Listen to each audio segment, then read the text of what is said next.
Sussex Sharks slipped to their third successive NatWest T20 Blast defeat as they went down by just 4 runs to Gloucestershire at the Brighton and HoveJobs.com county ground, thanks in part to a 5-wicket haul from Graham McCarter. The visitors were put in by Ed Joyce after he won the toss, and the home side was soon celebrating the wicket of Alex Gidman, who lost his middle stump to Yasser Arafat at the start of the 3rd over.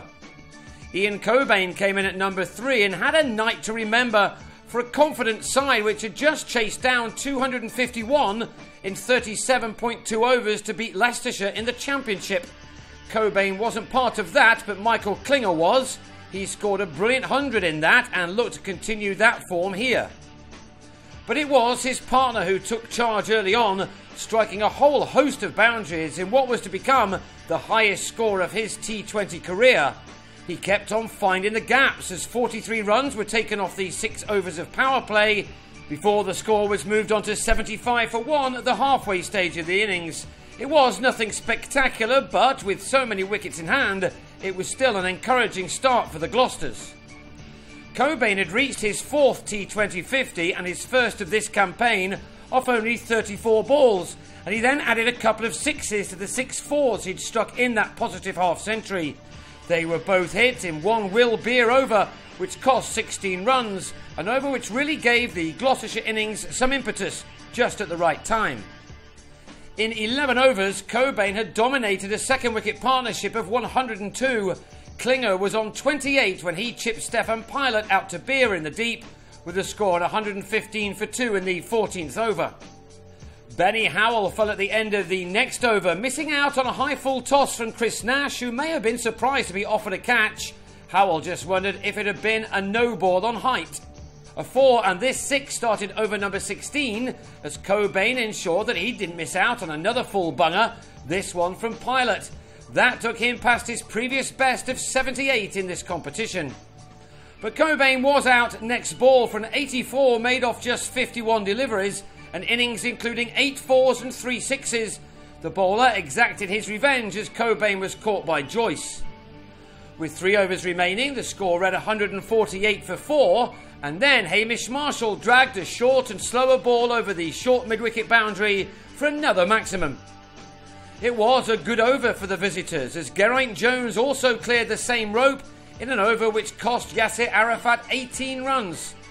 But it did also include the wicket of Jones, who was bowled after a swing and a miss to go for 13. Yasser also removed Marshall's leg stump in the last over as the Kiwi departed for a breezy 24.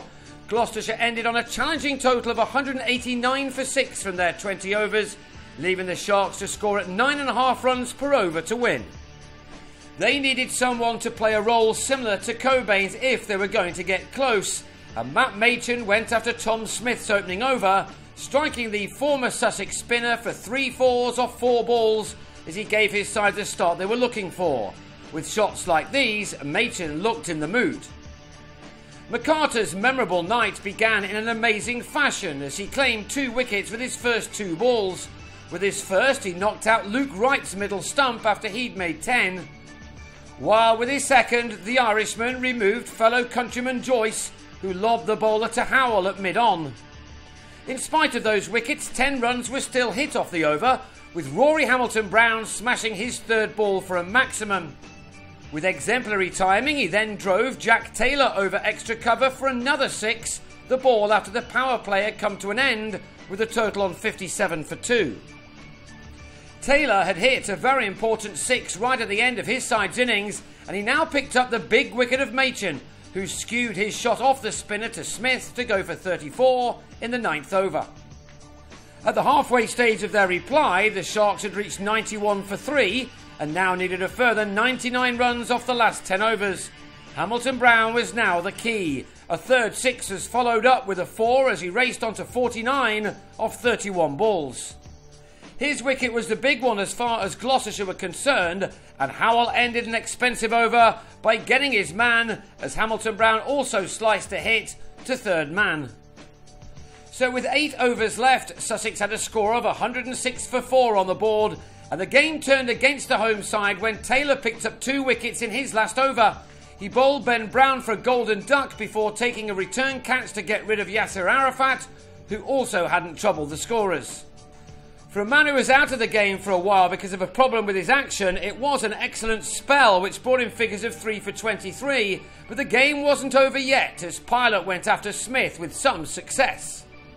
The problem for the Sharks was that they were losing too many wickets, and the next to go was Nash, who was run out coming back for a cheeky second. It was getting tense and Howell was not a happy camper when Pilot was not only put down in the deep but also benefited by taking 4 runs for the shot. What Gloucestershire wouldn't have expected was for Beer to come in and play the way he did. He ended the 17th over by lifting Howell over the rope, and then with 20 needed off the last 10 balls, the leggy went the distance again with a very clean hit off Liam Norwell.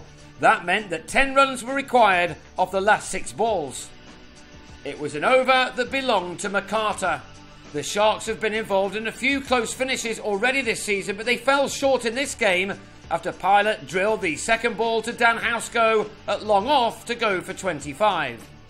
The target was brought down to 5 runs off the last 2 balls. The penultimate delivery saw Housego in business again to get rid of Chris Liddle.